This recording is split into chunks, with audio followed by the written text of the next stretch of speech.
Welcome to Common Unity, the podcast that unveils the unique life stories shaping the individuals of today. Often, it's scary, right? When you're going to start a business, and I've had a few people be like, how do you just take the leap? When you play to your strengths, you experience ease, excellence, and enjoyment. Yeah, right time, right place, but you put yourself in that place. That luck never happened without all the work that led to you being in that place at that time. Who cares how people look at them? Whatever keeps you ticking, until you get to the next thing and figure it out. Join us as we unravel the triumphs, challenges, and pivotal moments that have crafted the past of our guests. I'm Jason Fox. And I'm Nick Fennell. Let's get into the show. Because it's so good, so many people are searching for it. And if you search for it, I think my video is either sort of one or two of how to use it. And I made that video 4 or 5 months ago. And every day that video gets 100 views. And of those 100, 5 of them sign up for ManyChat. And so that could net me a couple $100 sometimes from people joining through the affiliate of that, because I've just put a really good video together once that people can then search for and find for months and months and months. And depending on how niche specific the content is, that could rank for years to come. So I'm assuming with that, you're using them to do your editing and stuff now, which is not your time well spent, so you can sit in front of clients and actually bring money in? Exactly. You bought your time back? Well, I did it because I was just bad at editing. I've had the editing outsourced since the very early stages because it wasn't my thing. And I was like, I can either spend a ton of time learning how to edit good and then get okay editing, or I can spend that time taking my YouTube skills from average to really good. And so I just figured that was a better way to go about it. And on that, guys, it's also super important to us that this gets out to more people. So if you can, and you got some value from it, please share it on your social media, tag your friends in it, send it to someone that you think may get some value from it. So that if we can get on good guests and ask them great questions, then hopefully everyone that's listening gets some value out of it, and we can keep bringing on better guests with the experiences that you need help with. All right, welcome back to Common Unity. Today we've got Josh Ryan. I'm excited about this one. I have a lot of young kids come and see me, and by young kids, sorry, you're not a child, but young adults of a similar age to you, all trying to ask me how to get wealthy, and they all want to play on social media. And I believe you're the only person in New Zealand that I've actually really found that's making a bit of a dent in that space. So I'm excited to have a conversation with you today. Cheers for having me on. Hopefully can share some interesting insights and help some people out. Yeah, absolutely. Yeah. Well, I'm pumped because I see that Jason was showing me earlier. You've got 60,000 people on your Instagram. You got 78,000 on your YouTube. And then he just pops up this other one on Instagram called Millionaire Dream, where you've got 910,000 followers. Yeah. That's insane. So yeah, that one kicked it all off. I started that account 8-9 years ago. It was a bit of didn't think much of it, to be honest. I just started an account, post some cool quotes, cool cars, cool houses, stuff that a 15-year-old dude likes. Didn't think much of it. And then that turned into something pretty big once I found out there was a business behind it. I messaged some dude. I was like, "Oh, can you just post about my account so I grow?" And he turned around. He's like, "Yeah, sure, but it'll be $50." And I was like, "Hang on, you're getting paid to post about people on social media?" And this was 2015. So from there, I just went with it on that account. Yeah, pretty awesome to have the foresight back then to even collab. Hey, this will help my account out. So yeah, obviously you already had a pretty good understanding of how the platforms are working and. Well, at that point, there was no algorithm or anything on Instagram. It was just you post content, it shows up all in chronological order. Yeah. You had hashtags, but there was no reels, or there was no way to really get discovered aside from you could comment on people's stuff, follow people and hope that they followed you back, or you could get other people to talk about you. So it was you were pretty limited on what you could actually do to grow. So you'd spend all day commenting on people's stuff, following people and DMing people, trying to get in front of them. Okay.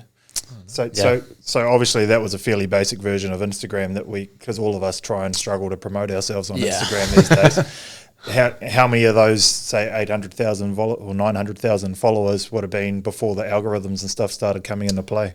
Was that a big chunk of them, or was it continued to grow after? It's been pretty steady, to be honest, and part of that's been because I've put less attention to it the past 4 or 5 years. Yeah. So the first few, I grew a bunch of those pages, and it was reasonably steady. I'd say back then it was a lot easier to get to 0 to 1,000, 0 to 10,000 followers because it was pretty linear. Like you could just do sort of X amount of actions. There was less competition, and so you could grow it. But you didn't have the opportunity for you to post like a good reel like you do today and gain 100,000 followers. Like you see some people nowadays on social media could get 100,000 followers in a week. Obviously, that's not like normal or average by any means, but the right piece of content that hits at the right time and someone just goes viral, you never had that opportunity back then. So it was like very linear inputs to outputs back then, whereas now it's pretty detached. So you can either put in a lot of work and get nothing, or sometimes put in a little bit of work and get a massive return.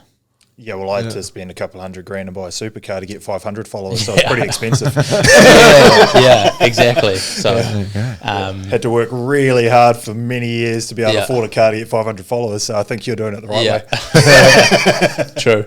Yeah.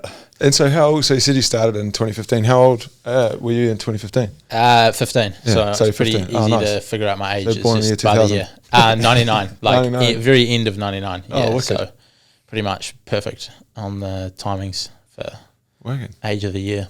Yeah. And then so we normally get the backstory and everything on this podcast, but for you, I reckon you've had such an amazing journey. Why not like try and pinpoint what was the most exciting time that you had? Like what was in the growth journey? If you could pinpoint one, was it your first post that went viral? Was it a page that kicked off? Like if you were going to start somewhere on a story of an exciting time through your growth.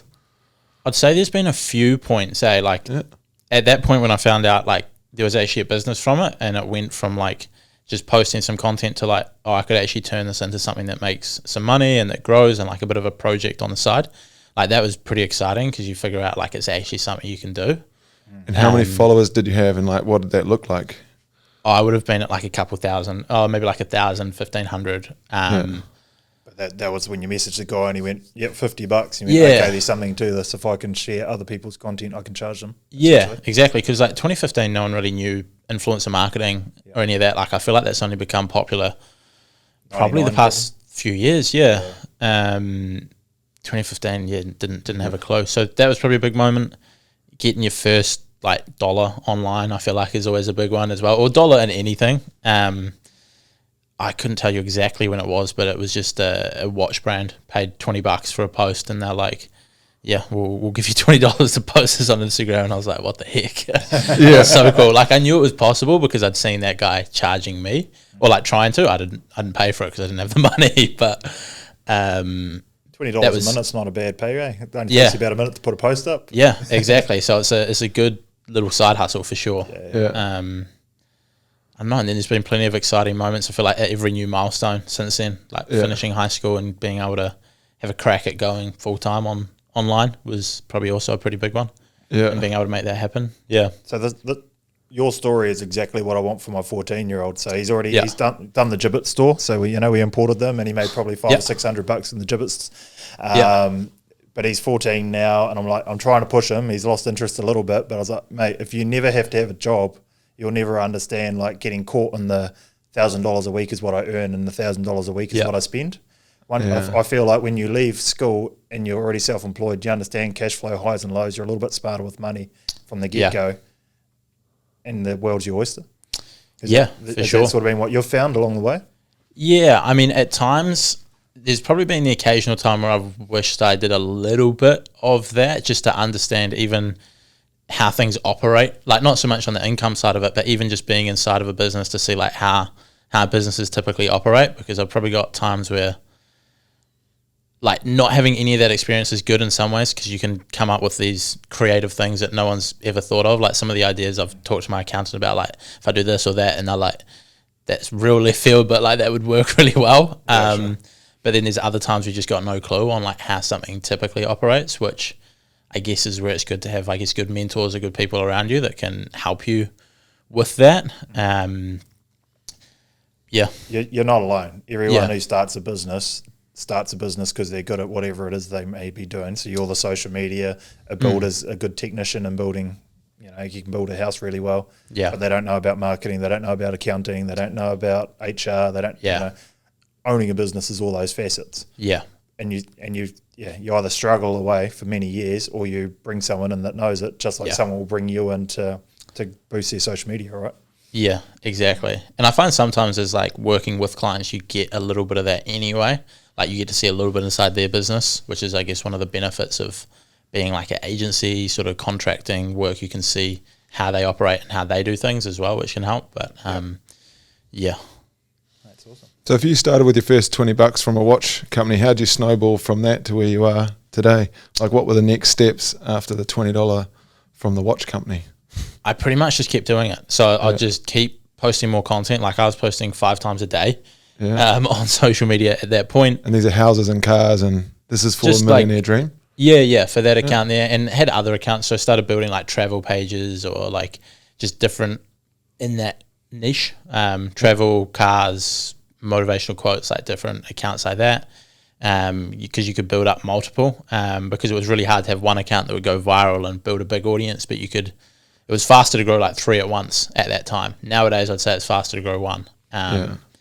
But yeah, would have multiple of those accounts, build them up, start selling promotions. As you gain more of an audience, you could charge more, and then you'd spend some of that money back on paying for other people to then promote my account so that I could grow my audience, because that was, again, like you couldn't really go viral then, so you had to rely on either you'd find people with the same size audience as you and you'd promote them and they'd promote you and you'd both grow, or you'd spend to get people bigger than you to turn around and promote your account. Yeah. And I pretty much just rinsed and repeated that for like a year to get my first 100K followers, and then just kept going from there. After that point, I probably took a little bit out of it as profit and saved the money or put it towards like other stuff. But yeah, pretty much just reinvested it to build it to 100K, and from there it's reasonably consistent. And what are you, like 17 by now? Yeah, 16, 17. Yeah. Oh, good. Yeah. Yeah. But yeah, just keep doing that. And sometimes there weren't really courses back then around social media. So like you couldn't go and buy a course, or no one was making YouTube videos, but you could. The initial guy that tried to charge me that $50, he was the sort of biggest account. Yeah. And so I'd save up and pay for his promotions, and then you get like a little bit of his time to like ask him a few questions about what he was doing that was working, and then you could sort of learn that way. So sometimes I could just buy a few promotions off him, and then, you know, he'd share some stuff, or, you know, share some different insights that are working at the time that you could run with. So when you say he was the biggest account, was he 1 million followers, or what was he by comparison? When I first reached out to him, he was like 250K. Okay. And then by the time I was 100K, he would have been close to 1 million, maybe 500K to 1 million followers. Sitting at 10% of them. Only been doing it for a year. Yeah, although he's grown heaps. He's probably stayed about that range, just about, to be honest. Like he's at like, I don't even know, I haven't looked at his account in a long time. But yeah, you just keep reinvesting into those bigger accounts, try and learn off those people, because when you're spending money on them, they're pretty happy to give you tips and tricks here and there. So when you're talking about social media here and you're saying going viral, I guess that means the majority of these paying clients were outside of New Zealand?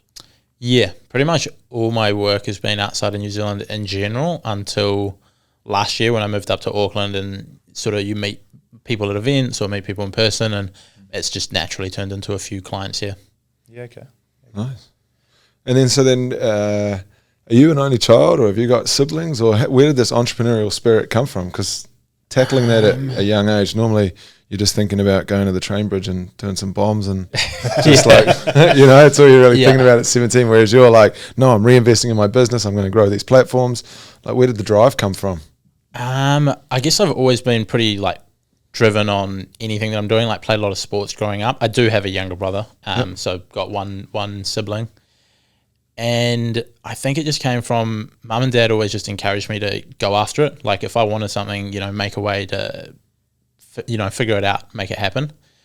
We didn't grow up with lots of money, but if I wanted things, they wouldn't say that you couldn't have it. They would almost be like, you know, how can you make that happen? Oh, cool. So I actually had a vending machine when I was like 9 because I wanted these football boots and they were like $200, and like we were not going to be able to buy them. But instead of saying no, they're like, if you can figure out a way to make it happen, then you can do it. And so I was in a pretty small town, place called Golden Bay down in the South Island. And yeah, I was like, vending machine, that's a good idea. I think I'd seen someone talking about it, or read in a magazine someone had some. I think it was Robert Kiyosaki was talking about them in like a magazine or a book or something, that I'd planted that idea. Cool. So that was the first thing, and then onto social media. But yeah, mum and dad had just always encouraged me to go after it. Sounds like a vending machine's more expensive than a pair of soccer boots. So how did you get the money to buy the vending? So the way it's on my mind. I don't know if it works the same way anymore, but back then, and it might still work the same way, is Coca-Cola have like regions, so you can pay for the license of a region that you're in. So it might be a suburb of Auckland, or you might have it in Tauranga, or you might Nelson's got a region, etc. The place that I was in was like so small that it fell outside of a region, like they didn't have it on their map. So they were like, they actually just gave us gave me the vending machine to use as long as we stocked it with all their product. And there was like, there was a delivery driver that would come over to Golden Bay, because there was like a supermarket and a dairy that they would drop stuff off at.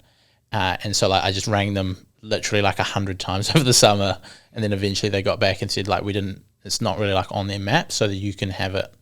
They just gave it to me as long as I bought product. Wow. So I got pretty lucky. You as a 9-year-old are ringing Coca-Cola. I literally just got a can of Coke and rang the number on the back. Like, it was over summer. I had like nothing to do. I just rang them, got nothing. And then Dad like got a call one day when I think I must have gone back to school. And they're like, we've had like 90 calls from your phone. Like, what's happening? And he's like, oh, sorry, that's my son. So that kicked it off, I guess. So there's a massive drive in there somewhere. Yeah. 9. Man, 9-year-old those soccer boots really set you up for life, I'd say. Yeah. Well, it was good. I also like the other thing, which it was soccer boots, and I wanted to go watch Messi play for Barcelona. Which again, being in Golden Bay in the middle of nowhere, is like, that's never going to happen. But mum and dad are still like, yeah, you can find a way to make it happen. And I did get to go and see him, which was pretty cool. So Whereabouts? In Barcelona. So when I flew was 18. Is this all off the back of your vending machine, or by now it's the social media? Nah, because we moved like 2 years after that. So I probably made a couple grand off it by that point. And then we moved to Nelson, and so in Nelson there's a region, and so you would have had to pay a lot of money to own the rights to that, and definitely didn't have that. So I did nothing. I was just sort of school and sports, and then a few years later stumbled across like social media accounts.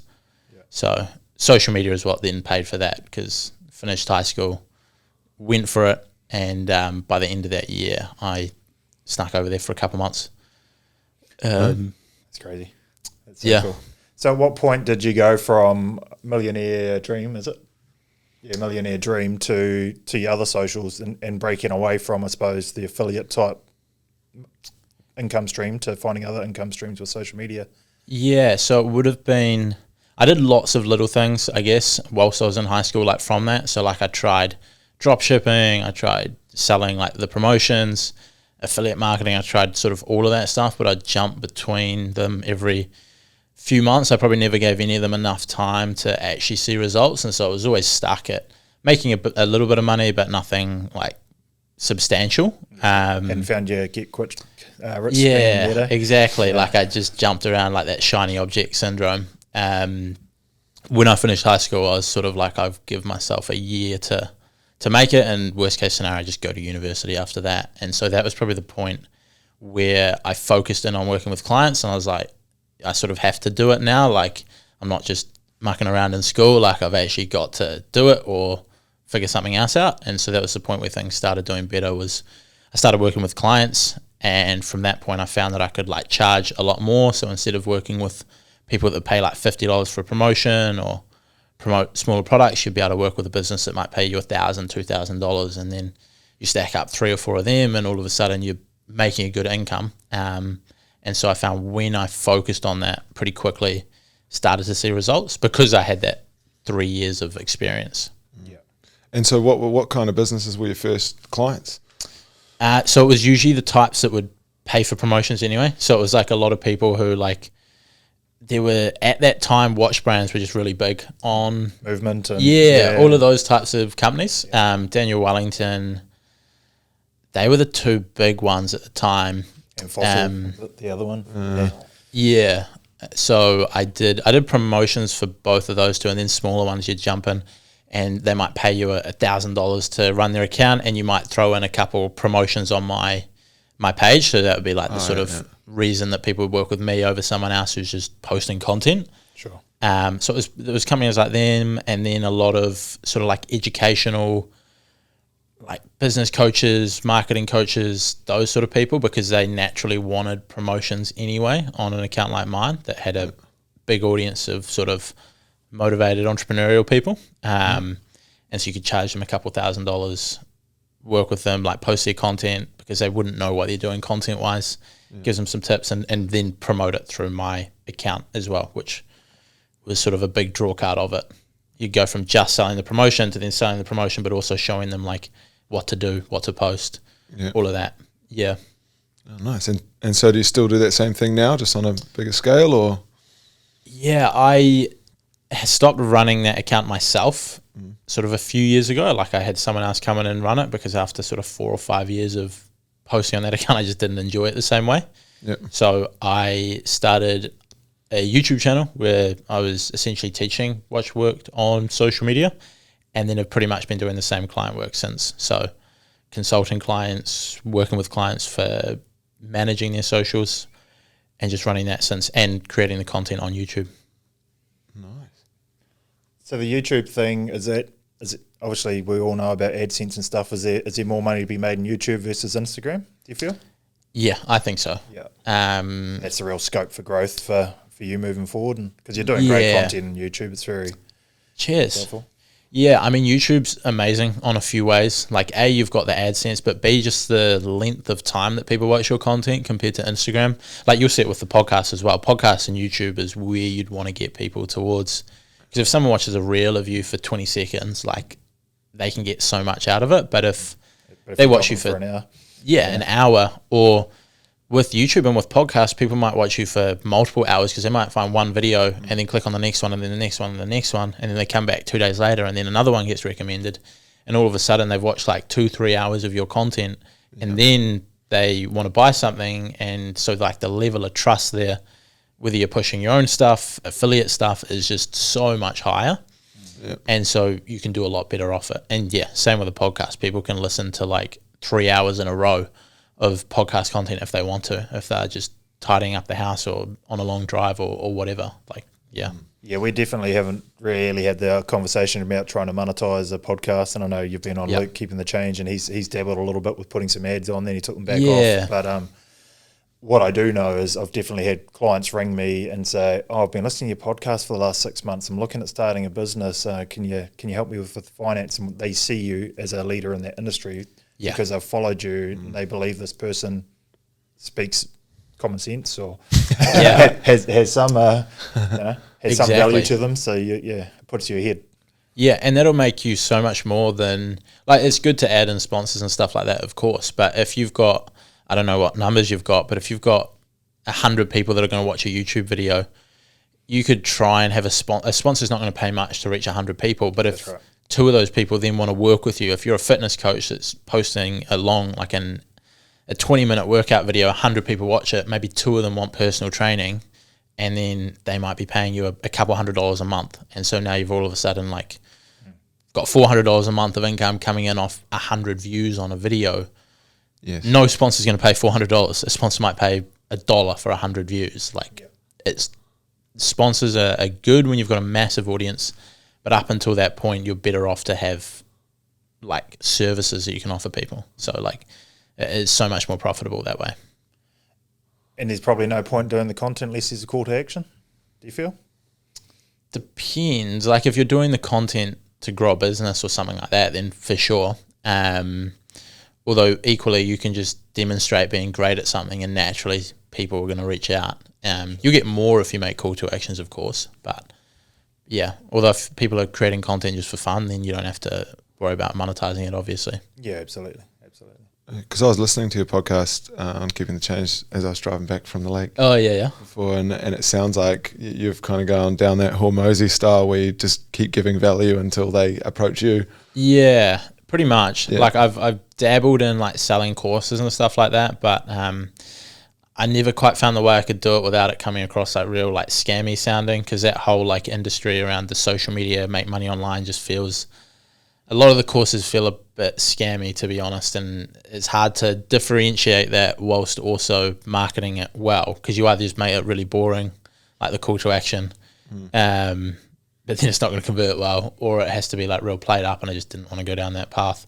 So yeah, I've just led with give heaps of value.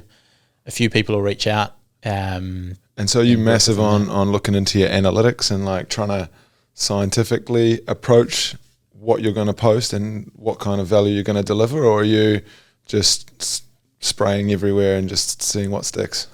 A little bit of both. Like you sort of spray, look at the analytics, and then spray a little bit more targeted, and then just sort of keep doing that, and you can figure it out. Because if you go too analytical from day one, you don't get that same range. Like if you do a bunch of different things, you can sort of figure out exactly what's working best. Like it gives you more to work with. And then you can hone in from that point. I find anyway.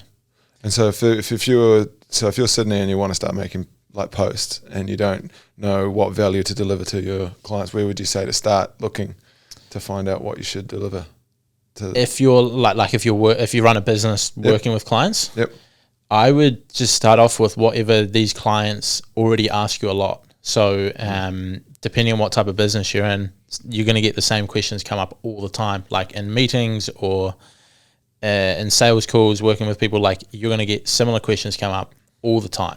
Turn that into content. So turn around and create a video. Like everyone might be asking, what time should I post on Instagram? So I'm like, I'll just create a video. What's the best time to post on Instagram? People might be asking, how long should the content be? Like, should it be 30 seconds or 60 seconds or 4 seconds? So I can create a video. How long should your content be on Instagram? And so you can start turning all of these like frequently asked questions into content. The other benefit of that is, especially on YouTube, your content can get found for a long time through search. So on Instagram, it's very good for short-term stuff. But on YouTube, you can create a video like that, what time to post on Instagram. People could continually search for that and find that video for like 5 years to come. And so you could consistently get traffic to whatever your offer is for years. Like I've got a video about how to use a tool called ManyChat. I don't know if you guys have seen that tool, but helps with like all the DM automation. Like I don't know if you see people. I've heard of it because of you. What a great tool. I haven't implemented it yet, but it makes so much sense. It's so good. And because it's so good, so many people are searching for it. And if you search for it, I think my video is either sort of 1 or 2 of like how to use it. And I made that video like 4 or 5 months ago. And like every day that video gets like 100 views. And of those 100, like 5 of them sign up for ManyChat. And so that can net me a couple $100 sometimes from people joining through the affiliate of that, because I've just put a really good video together once that people can then search for and find for months and months and months. And depending on how niche specific the content is, that could rank for years to come. And that's like a question that lots of people ask me, is like, how do I use ManyChat? So you create a video on it.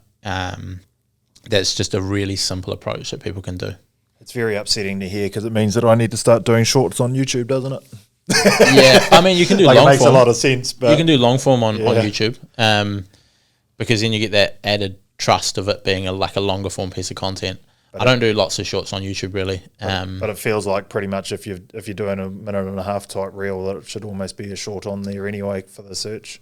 Yeah, although you have to be careful on YouTube, and a lot of people get this one wrong, is if your YouTube shorts are only content that's under 60 seconds. Okay. So if you post a vertical, like if you post a reel that's like 80 seconds long, and you post it on Instagram, it's normal. If you then post that on YouTube, it just goes to the normal video, but it's like just straight up and down on the middle. So like it looks really weird, and it doesn't go into the shorts feed.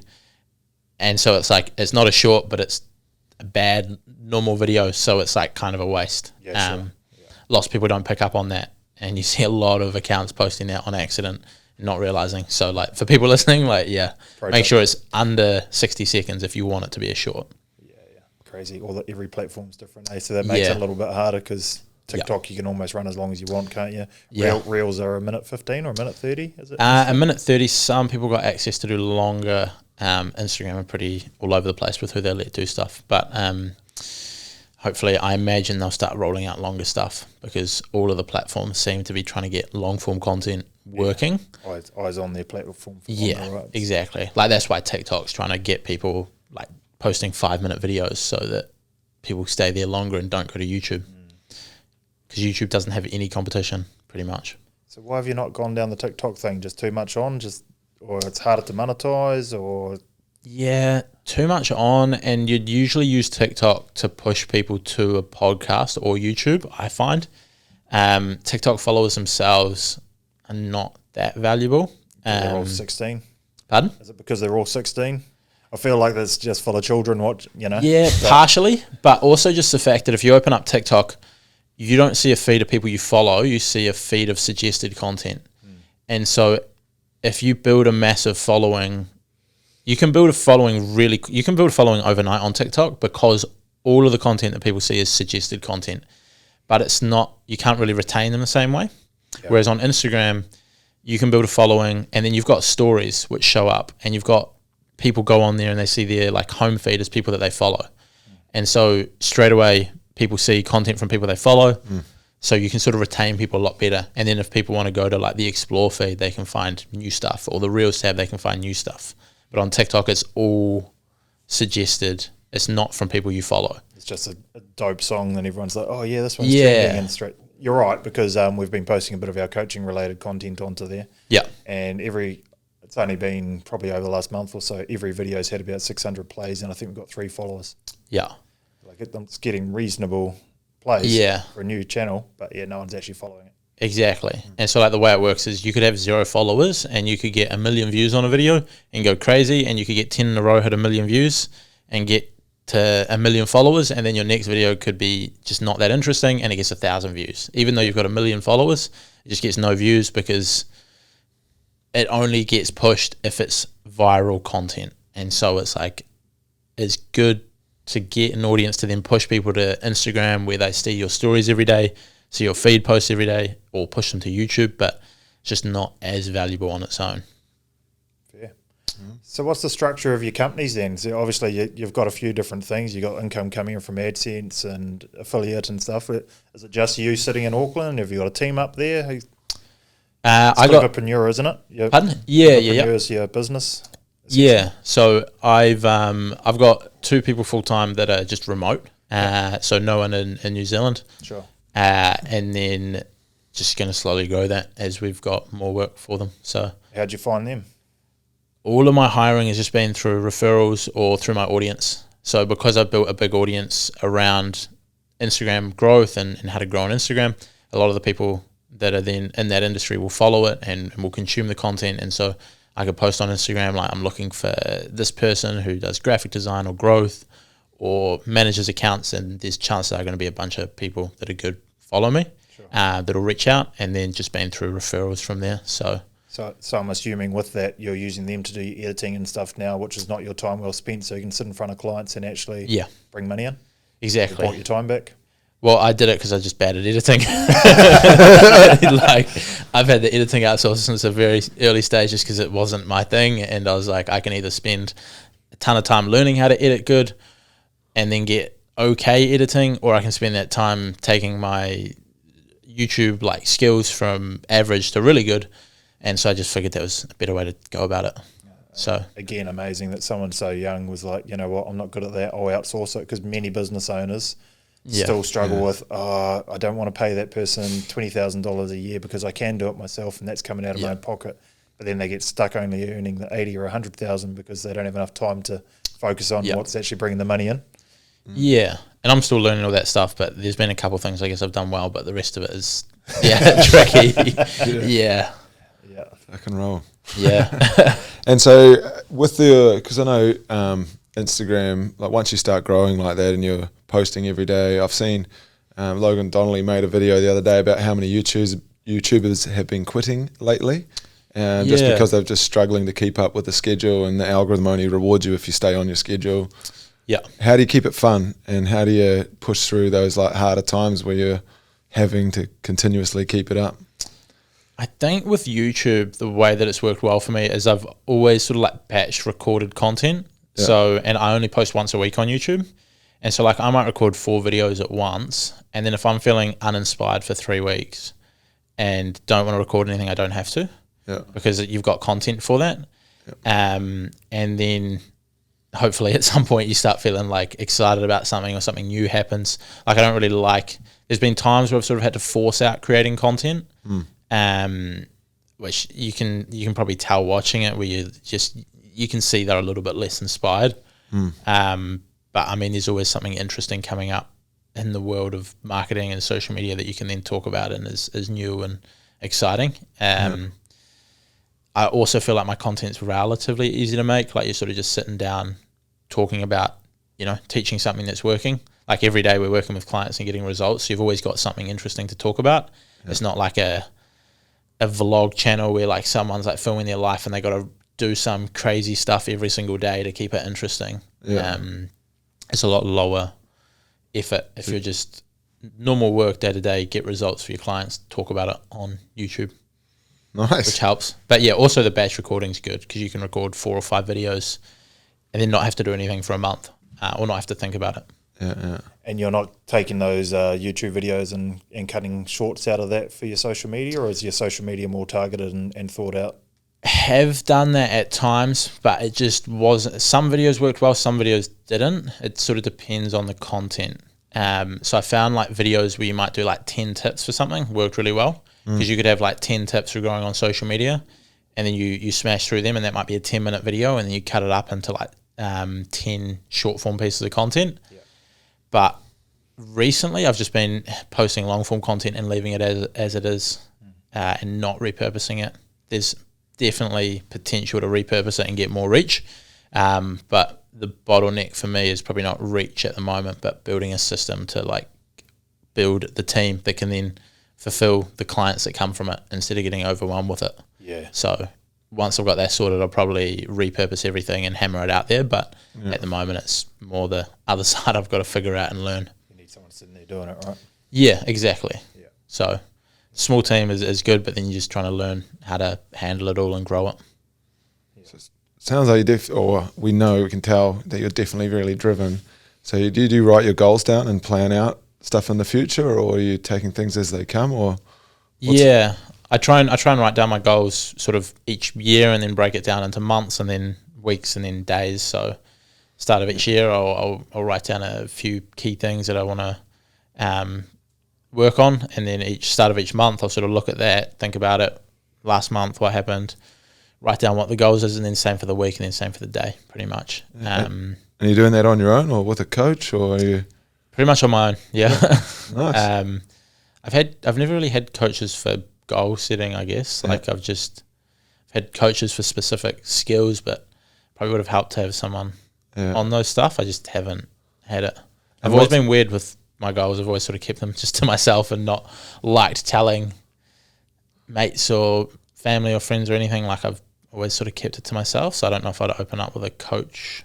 To be honest, it's no one else's business. Like the goals are for you and where you're headed. I think the reason that people like to put them out there on social media and stuff is because they're never going to achieve them anyway. So they're putting them out there for people to actually hold them accountable. Interesting. It's the same thing as a New Year's resolution. I'm going to get out and I'm going to quit smoking this year. I'm going to join the gym, and we all know after February all those gym members stop going to the gym. Right? It's it's a fad. A goal without a plan is just a dream, right? So you've actually set out your goals and you're achieving them because you once you see that goal seems all big and scary, but you've broken it down as actually all I need to do today is a social media post to get to 5 posts a week. That's going to equal 20 a month, which is going to equal X amount of growth. And all of a sudden it's actually not that hard and scary. Exactly. Yeah. And I remember seeing something ages ago, and they were saying that by posting it on your social media or whatever, you get the dopamine of actually achieving it, because like you say you're going to do this and then everyone replies like, oh, like good on you. And it's like you get the reward of it then, and it's like less incentivized. I can't remember what the exact study was, but it was based around that, made you less likely to actually achieve it because you get all of that dopamine of achieving it early. Or maybe I should just give up 75 hard then because I've been posting about it. That's Well, that's different because it's trying to keep you accountable. But I think it's like when people have those like aspirational things of like, I want to get a 6-pack or I want to make $1 million or something like that. there's a fine line between that accountability and Yeah, I'm not doing it for the accountability. Yeah. I'm just trying to motivate a few other people, and Yeah. it's been working. It's been, my wife's not posting about it, but she's Yeah. doing it with me. But I've had quite a few people message me going, "Oh, I've started working, and I've given up drinking with you." Yeah. I've got two older guys that have given up drinking for the last month with me, and they've been messaging me like, "Oh, I've lost a couple of kgs this week," and they're all Yeah. pumped. So it's just about bringing people along for the journey. And so Yeah. many people fail 75 hard. It's like, yeah, well, I'm going to finish it, and this is all you have to do. yeah. It's a pretty big achievement, eh? Yeah. Yeah, but it's also not that hard. Like it is. Yeah. Because I've given up drinking, you've given up ice cream and chocolate and cheap Yeah. meals and burgers and all that sort of stuff. But again, it's just one day at a time. What do I have to do? I've got to work out twice. I've got to read 10 pages. I've got to drink a gallon of water. Yeah. And you get into it. And that's got so big, that challenge, just from people posting about it. Like that's, Yeah. it's even just like mainstream, normal almost now. Like most people would just about know about 75 hard by this point. I remember listening to that Andy Frisella like ages ago, like on his podcast, 4 or 5 years ago probably. And it was like just a pretty niche thing. And then now through that challenge, like it's just everywhere, just from probably people only posting about it. Probably only 4 or 5 years old, and he never monetized it. He Yeah. created a real basic website. Like it's absolute Yeah. rubbish, the website. Oh yeah. It doesn't The challenge website. Yeah. It's just got a whole lot of words on it. Doesn't even really make any sense. And he created an app which he sells for $12, which I guess he's trying to recuperate the money it cost him to build the app. And outside of that, he's just put it out there. Yeah. Interesting. Well, he's got a massive supplement company, right? He's doing fine. Yeah, he was doing very well before he got on social media, I'm pretty sure. So And his YouTube's pretty big too. yeah, YouTube, and podcasts, all that stuff. But yeah, I'm sure he's doing fine. yeah. I don't think he's stressing. I haven't seen any of his content for a long time, but I remember 4 or 5 years ago, yeah, he was very well off and doing well with all of his stuff, and didn't need the money from a $5 app or $10 or whatever it's going to be. So if that leads people back to finding his content, and then that leads people back to his supplement company, like that's where the big money I feel like is made in the content world, is if you can grow a business off it. Yeah, for sure. Yeah. Bring those eyes in. Yeah. And it sounds like you've had a pretty just straight growth curve since school, just peeling out. Were there any? Where was the biggest hiccups? Where were the biggest roadblocks or bottlenecks that you ran into and had to really stop and think, oh, pick a road here? Yeah, I feel like there's been a bunch, but I've kind of just kept going. Like there's always been times where it's been rough, but it's just through, like I don't see another option of just sort of like quitting. Like I've never considered that. What was rough? Like what made it rough? Like what times were rough? There's been times like 2020 probably dropped off a lot, like income wise, and part of that was probably just me getting slack on things. Like you're just sitting at home and can't do anything with COVID, and so like I just stopped going as hard, and then Just lost motivation. yeah, you sort of lose that momentum. So things dipped off a fair bit there, but then I feel like I constantly go through phases where you start doing well, you do good, and then you probably get a little bit slack on it, and then it drops off, and then you're like, shit, you got to go hard again, and then it goes up again.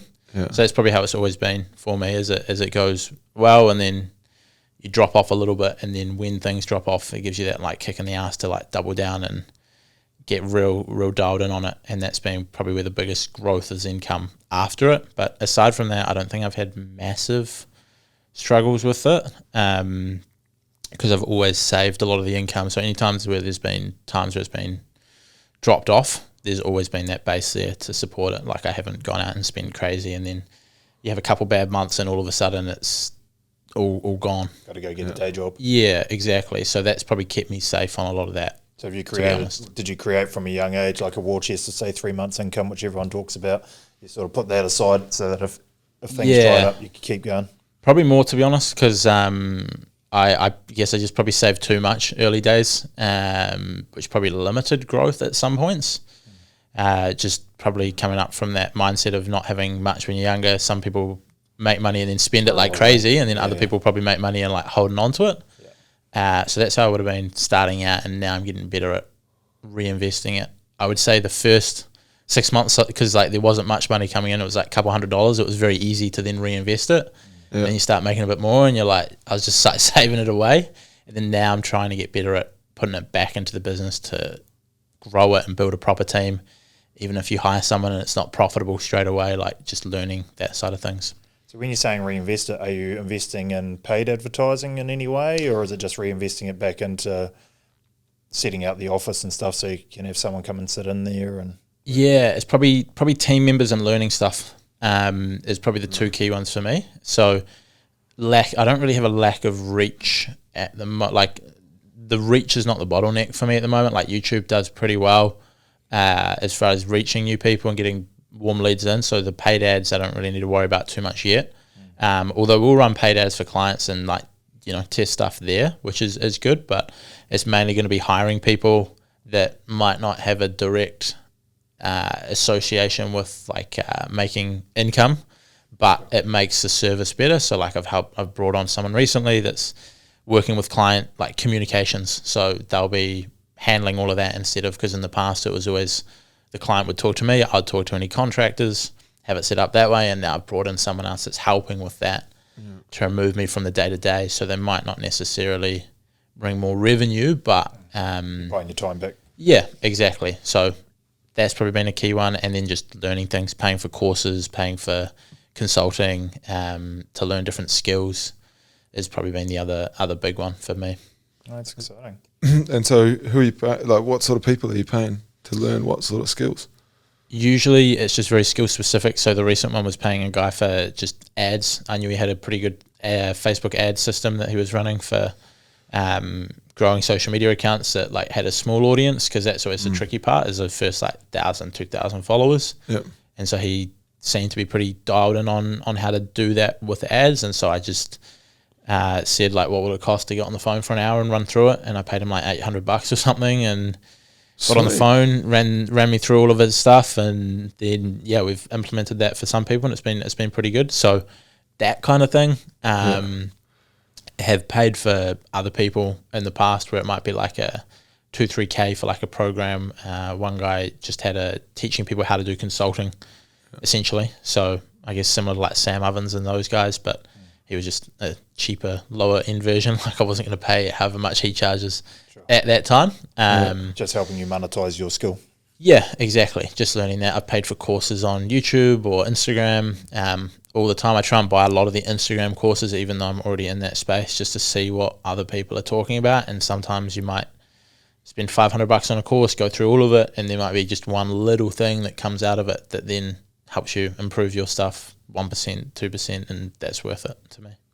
Yeah, everyone forgets that you're paid for the problem you can solve. If the problem you can solve is handing a Big Mac over the counter, you're going to get minimum wage. If you can send someone to Mars like Elon Musk, you can be a billionaire. Yeah. So where do you fit in there? Upskill yourself first, and then your income grows with it. And sometimes you're paying these people just for their experience. You might only pay them for an hour, and it might be a lot of money for that hour, but it's because they've spent 5 or 10 years learning to give you that in an hour of time, rather than yourself struggling for 7 years to slowly get to where they are. Yeah, exactly. There's that viral or famous meme or something along the lines of or hammering in the nail only costs $5, but knowing where to put that nail and how much is $9,995 or something, and it comes to a 10 grand invoice for 10 minutes of work, but it's knowing where to do, and that comes out pretty valuable.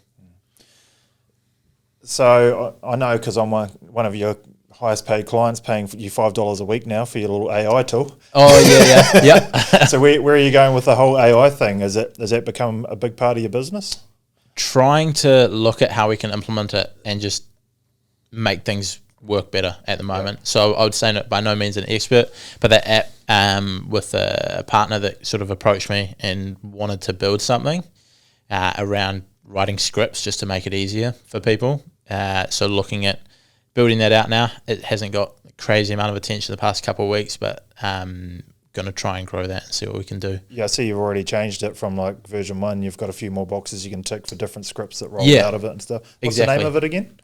Well, we're pretty much just putting it under my name to start out, and then haven't got a company name for it just yet. Yep. That's just getting built off my personal brand. If anyone wants to use it, where will they find it? Just on any of my socials, pretty much. If you go onto YouTube, you'll be able to find it linked down in the description. I should have a video coming out on it next week. Yeah, I've been playing with it. I think I've run one script off it. Yeah. Just How'd you find it? Yeah, it's awesome. It's awesome. it's obviously it's got the call to action and everything, which is the thing that I never do. Yeah, exactly. So it's we're doing a bit of stuff through Action Coach, the business coaching program. Yep. There's a bit of a social media guru who's done pretty well over in Aussie, so we started a course through that a couple of days ago, and we've got to do a whole lot of homework and different things. So I think we'll probably leverage your tool on that and just see how it can help us with some scripts and stuff. And I'd say over the coming weeks, I'll have a better idea of just how well it's working with us. Perfect. A bit of a plan. Yeah. Because, I sporadically throw stuff up, and like most people, shit, I know I need to do something. I better do something. And I've found most of the AI stuff is pretty good and still requires a little bit of human input at the end, but it still saves time. Yeah. But I imagine by the end of the year, like most AI tools will be able to do just as good, if not better, in a lot of cases. Like I use a video editing tool, for example, for short form content, which you upload your video, it captions everything. There might be the occasional spelling mistake that you got to check, or times where it doesn't pick up your accent correct. Yep. And so you just got to go in and just change 1 or 2 subtitles, but they can take, instead of taking an hour to edit a reel, it might now take 5 minutes. And same with scripts. Like instead of you spending 10, 20 minutes trying to put something together, AI might be able to do it in 10 seconds, and then you might spend a minute just going through and being like, oh, we'll change that word or that word. I think the thing with scripts too is, one, I can't remember the whole script, so you want to say it in one take and sound genuine, right? Yeah, rather than you're trying to read it line by line and it doesn't come across right. So your personality will come through on whatever that script is.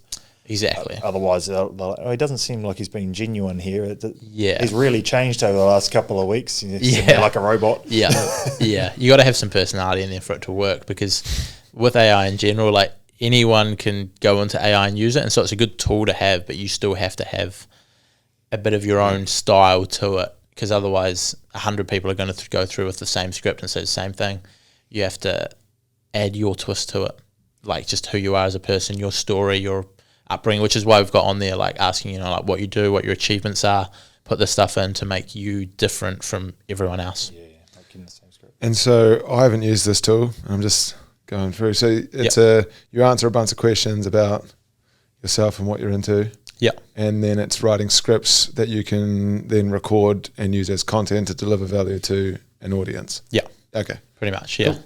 So like we found I built this table ages ago that I used for coming up with content ideas, and it was essentially like you'd have topics and achievements within your field that you'd have down the left. So it might be like, growing on Instagram might be one of the topics, or maybe the achievement might be gaining 100,000 followers, and then you'd split it off into all of these subcategories to take that one idea, or take that one topic, and turn it into a ton of ideas. So you might have mistakes, and so then you could have a piece of content like mistakes I made whilst gaining 100,000 followers, and so that's like one piece of content. And then you got another one that could be, the number one tip that gained me 100,000 followers.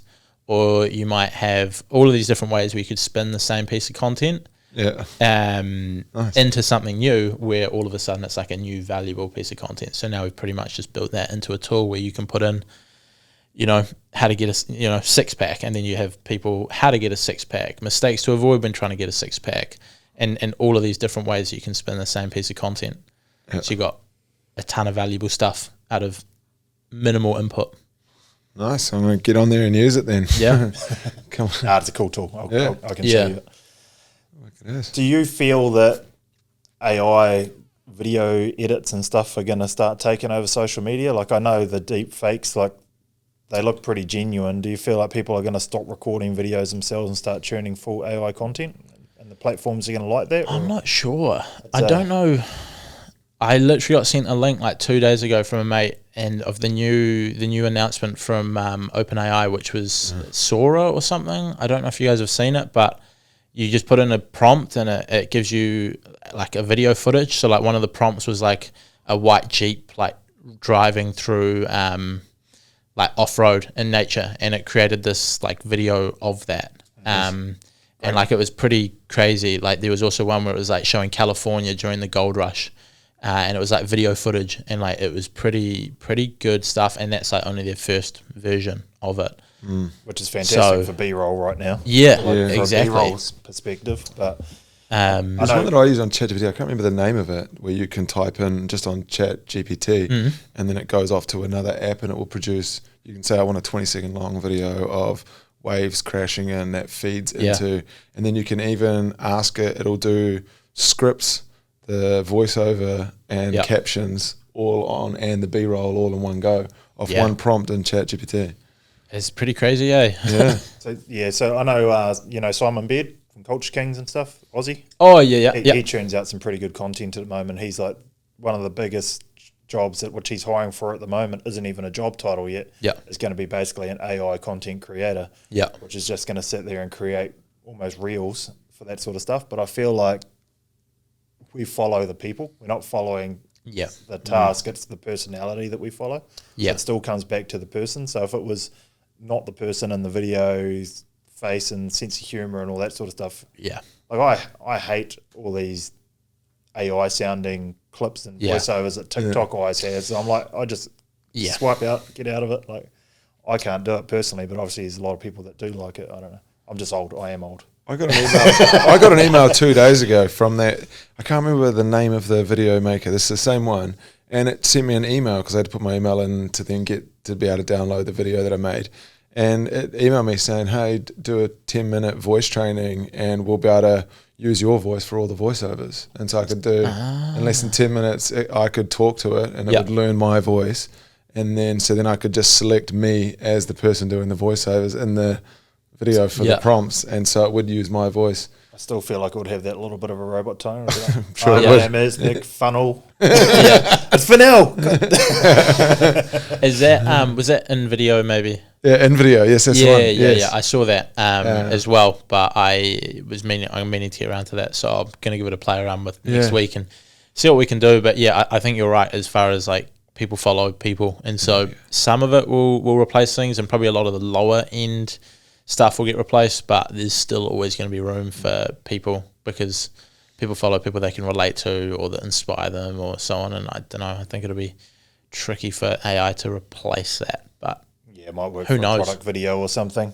Yeah, exactly. So it'll work for a product video, but I don't know, maybe I'm wrong. Maybe it'll come through and take over everything, but I think it'll be tricky for people to relate to it unless it learns how to be like relatable, and then we're in trouble. Well, it's learning pretty quickly. Yeah. So.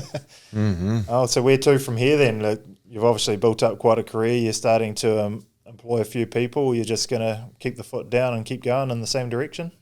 Yeah, I feel like what I'm trying to learn now, especially this year, is how to like build a business that sort of runs without me, that I can then grow on its own, because everything's been somewhat connected to me. Yeah. Like I build accounts on Instagram, and then we're selling promotions and doing all that. And I guess that's not as connected to me. But then I've sort of pivoted into YouTube, built that up, but it's still all very much reliant on me. Like I create the videos, I do the consulting, all of that stuff there. So now I'm sort of spending a lot of time trying to build a system that sort of runs on its own. So that's like working with a few clients where I've got someone else editing the videos, and I've got someone helping with the communications, and I'm still doing the strategy, but trying to build that into a business so that I can fuel it with clients from my personal brand, and then really step that up and build that kind of thing. And same with the AI tool. Like initially I'll be promoting it all through my content, but then it might get to the point where it's its own beast that we can then have other people promoting and other people talking about it, and it's not just like my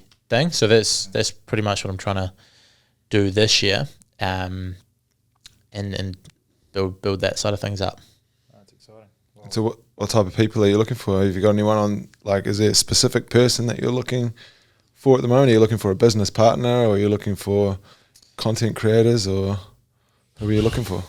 It's always good to get people that can grow social media accounts. It's a pretty rare skill, so like that's always open. At the moment, probably not trying to bring on anyone just now, but soon definitely someone that can help with the strategy side of things. Like I feel like I've got the two good people at the moment that I'm working with, and then get that dialed, and then add the next person in, and then something will break, and then you fix that, and then you add the next person. I'm not sure. That's how I imagine it's going to go anyway. That's how it's been so far with the first two people, is brought someone on, issues there, work it out, get it sorted, bring the next one on, same thing. Nice. I don't know. That's how it's gone so far.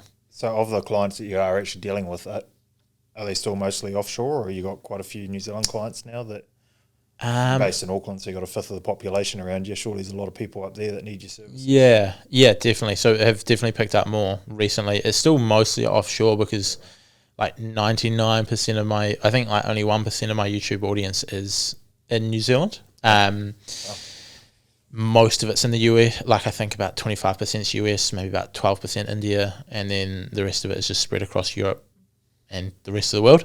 So New Zealand doesn't make up much from YouTube, but then people you meet day to day can turn into clients for sure. So still mostly overseas, but have got a few in Auckland now, which is quite good. So there's no need for you to have 10 people on the ground in New Zealand though when all your customers are in America. No, exactly. If we work with more and more Auckland businesses, it'll probably be good to get someone else locally, but just not the need for it at the moment.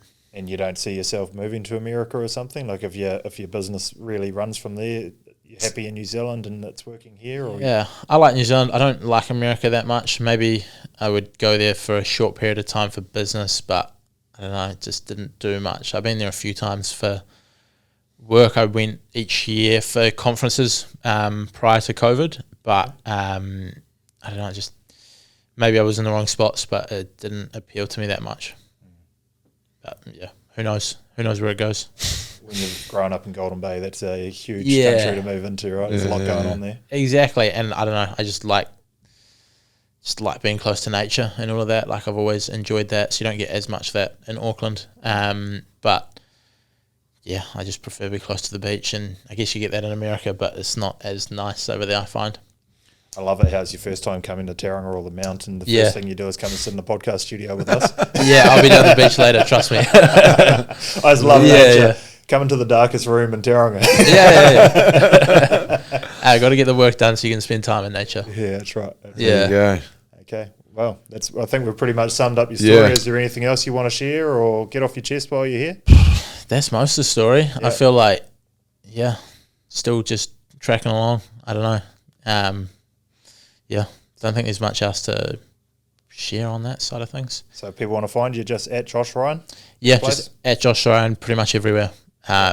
Main content is out on YouTube at the moment. Instagram, still do a bit, but YouTube's probably the main spot. You'll learn some stuff. Instagram's probably more documenting and little snippets of things. But Josh Ryan on Instagram, Josh Ryan on YouTube. Don't do much elsewhere. Need to get onto LinkedIn and do more of that. But I've been saying that for a couple months now, so need to get that one together. I saw you had your first post the other day, right? Yeah, I was like, I'm coming out. I'm coming out of the closet. I'm a LinkedIn user. And I did another post. I'm like, oh, fuck, that's right. There's an app there. Exactly. Well, I don't have too much of it on my phone because I find I get sucked into it. And so I try and have all my social stuff on my computer, but then you forget to go onto it and you're like, shit. I do the same. Yeah. In that trap. Which is, it's good for things that you would otherwise spend too much time on because it like limits it a little bit. But for stuff that you don't use much and you're trying to make a habit, it's like, whoops. It goes a month and you're like, whoops, I haven't posted anything on LinkedIn. But yeah. So there it is. If you want to get successful on social media, take all the apps off your phone and only use it for posting. Not in the initial days, spend all day on your phone. Like initial days will be all day on my phone. But then once you get to a point where you've got other people that are helping like edit it and all of that sort of things, and you sort of know what to post and all of that, and you've got all of that pretty dialed, you can definitely spend a lot less time on it and still get really good results, for sure. Yeah, for sure. All right, we'll leave it at that. So Josh Ryan, thanks for coming on. Thanks for having me. Awesome. Yeah, appreciate you. Cheers, man. Cheers.